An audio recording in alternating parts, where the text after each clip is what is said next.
کہ اگرچہ پہلے سے یہ طے شدہ ہے، آئین کا آرٹیکل اس کو تحفظ دیتا ہے کہ جو کچھ بھی پارلیمان کے اندر ہوگا اس کو نہیں چھیڑا جائے گا۔ راجہ صاحب آپ کو یاد ہوگا کہ جب یہ چیئرمین سینٹ کا الیکشن ہوا تھا، وہاں تو نہ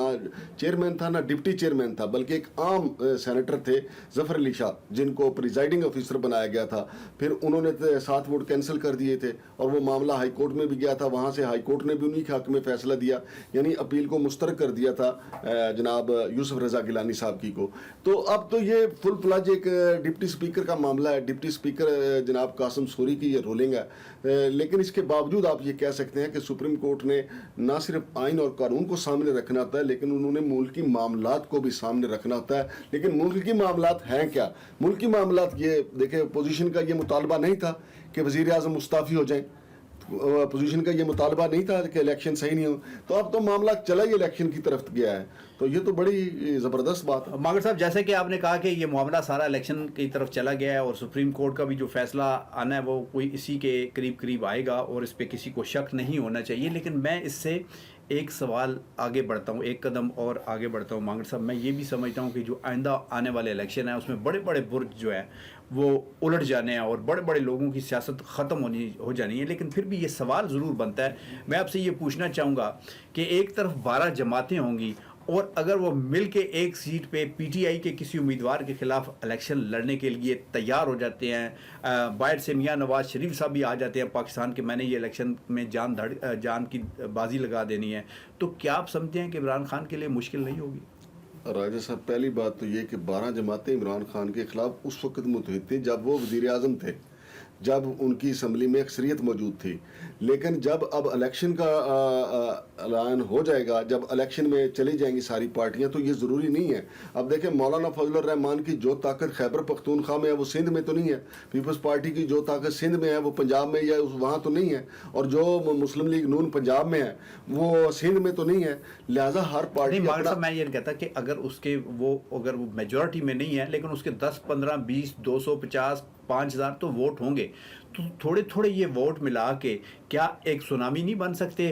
کسی دوسرے امیدوار کے خلاف؟ لیکن راجہ صاحب، 12 جماعتوں کو اکٹھا رکھنا بہت مشکل کام ہوتا ہے۔ متحدہ مجلس عمل بنی تھی نا، ساری مذہبی جماعتوں کا کاٹ تھا، بمشکل انہوں نے اپنی وہ پوزیشن کی جو مدت تھی وہ پوری کی تھی، اور اس کے بعد متحدہ مجلس عمل کہاں گئی؟ اتنی جماعتوں کو اکٹھا رکھنا، ہر ایک کی بات سننا، پھر اس بات کو پورا کرنا بہت مشکل کام ہوتا ہے۔ یہ آپ سے اور مجھ سے زیادہ یہ پارٹیاں جانتی ہیں، لہٰذا 12 جماعتوں کو آصف علی زرداری کے کندھوں پہ بٹھا دینا یا شہباز شریف صاحب کے کندھوں پہ بٹھا دینا بڑا مشکل ہوگا۔ اس لیے راجہ صاحب، جب الیکشن کا ڈھول بجے گا تو میرا نہیں خیال کہ 12 جماعتیں مل کے یہ الیکشن لڑیں گی، البتہ الیکشن لڑنے کے بعد دوبارہ پھر متحد ہو سکتی ہیں۔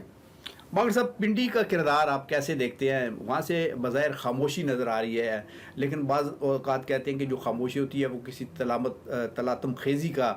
پیش خیمہ ہوتی ہے۔ آپ سمجھتے ہیں کہ ایسا ہو سکتا ہے کہ یہ کوئی ایسی بات نہیں ہے؟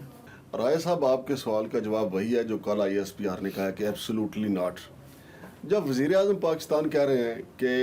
وہ نیوٹرل ہیں اور ان کا نیوٹرل ہونا اچھا ہے، اور وہ خود کہہ رہے ہیں کہ ہم نیوٹرل ہیں، تو دیکھیں، نیوٹرل ہونا اچھی بات ہے۔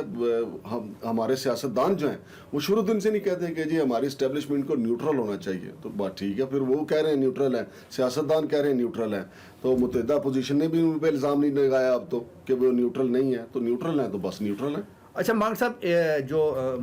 عمران خان صاحب نے جب یہ جوا کھیلا تو سارے لوگوں کا یہ کہنا تھا، ماہرین کا کہنا تھا، اور ہم بھی یہ سوچ رہے تھے کہ وہ 2 ان کے پاس کارڈ ہیں جن کی وجہ سے انہوں نے یہ جوا کھیلا ہے، ایک ای وی ایم الیکٹرانک ووٹنگ مشین اور دوسرے اوورسیز ووٹرز۔ آپ کیا سمجھتے ہیں کہ یہ جو موجودہ الیکشن کمیشن ہے وہ ان کی اس بات پہ عمل کرتے ہوئے ان کا ساتھ دے گا، یا یہ مشکل امر ہے کہ وہ بیرونی ملک میں جو اوورسیز پاکستانی ہیں وہ بھی ووٹ ڈالیں اور ای وی ایم بھی استعمال ہو؟ دیکھیں راجہ صاحب، اگر یہ موجودہ حالات میں جس طریقے سے اسپیکر نے رولنگ دے کے معاملات کو الیکشن عام انتخابات کی طرف دھکیل دیا، اور وزیر اعظم جو ہے وہ مزید 15 دن وزیر اعظم رہ سکتے ہیں، آج آئینی اور قانونی ماہرین نے کہا ہے، تو پھر ای وی ایم مشین کا استعمال بھی ہوگا اور جو اوورسیز پاکستانی ہیں ان کو ووٹ کا حق بھی مل جائے گا۔ لیکن اگر سپریم کورٹ سے ایسا کوئی ججمنٹ آ جاتی ہے کہ اسمبلی بحال ہو جاتی ہے, ڈپٹی اسپیکر کی رولنگ جو ہے وہ غیر آئینی قرار دی جاتی ہے, تو دیکھیں کافی چیزیں پھر جو ہے نا وہ دوبارہ اپنے بحالی کی طرف چلے جائیں گی. مثال کے طور پہ اسمبلی بحال ہو جائے گی, وزیر اعظم بھی اپنی جگہ پہ آ جائیں گے, اور پھر نئے سرے سے اس کا تحریک عدم اعتماد کا تعین ہوگا کہ وہ کس دن پیش ہوگی, کیا ہوگا, پھر اگلا معاملہ کیا ہوگا. اور جہاں تک یہ پی ٹی آئی والے کہہ رہے ہیں نا کہ اچکن جو ہے وہ پڑی کی پڑی رہے گی, تو میں سمجھتا ہوں کہ ابھی سپریم کورٹ کا فیصلہ آنا باقی ہے. اچکن کے بارے میں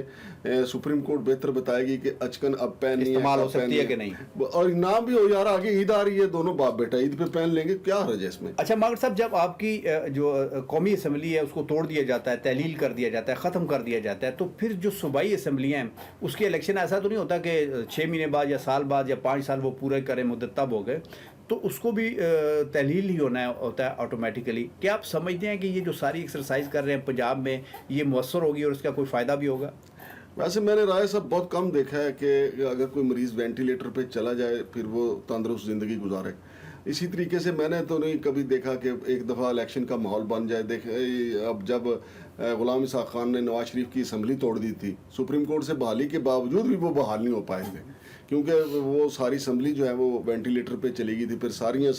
اسمبلیاں ٹوٹ گئیں اور الیکشن میں معاملہ چلا گیا تھا. تو اب جو کیونکہ معاملہ ایک ایسا ماحول بن گیا, سپریم کورٹ سے جو بھی فیصلہ آتا ہے الیکشن کی طرف تو اب جانا ہی جانا ہے. الیکشن ہوں گے وہ 15-20 دن آگے پیچھے ہو سکتے ہیں, لیکن الیکشن اب ہوں گے, اور صوبائی اسمبلیوں کے بھی ہوں گے اور قومی اسمبلی کے بھی الیکشن ہوں گے.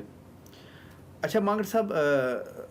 میڈیا ہمارا ہمیشہ تقسیم رہا ہے اور اس وقت بہت زیادہ تقسیم ہو گیا ہے, اور یہ اپنی اپنی بانسری بجا رہا ہے. آپ کیا سمجھتے ہیں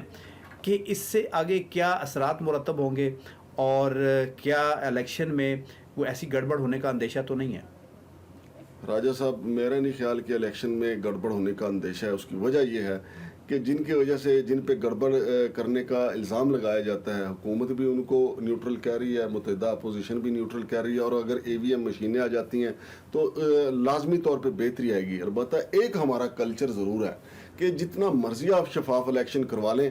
دھاندلی کے الزامات آتے ہی آتے ہیں. ہارنے والا فریق جو ہے وہ کوئی نہ کوئی چیزیں ایسی نکال ہی لاتا ہے کہ جی اس طرح دھاندلی ہوئی, اس طرح دھاندلی ہوئی. اب دیکھتے ہیں کہ صاحب کو سارے انتظامات, نیوٹرل امپائر کے سارے انتظامات ہونے کے باوجود بھی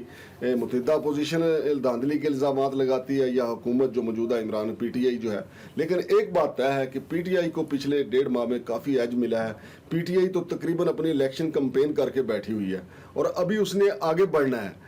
جبکہ متحدہ مجلس عمل اپنی متحدہ اپوزیشن جو ہے وہ اپنی تحریک عدم اعتماد لے کے بیٹھی رہی, عمران خان اپنی الیکشن کمپین کرتے رہے. یہ ایج حاصل ہے ان کو. مانگر صاحب بہت شکریہ آپ کا, اور اپنے ناظرین کا بھی شکریہ ادا کریں گے. ناظرین,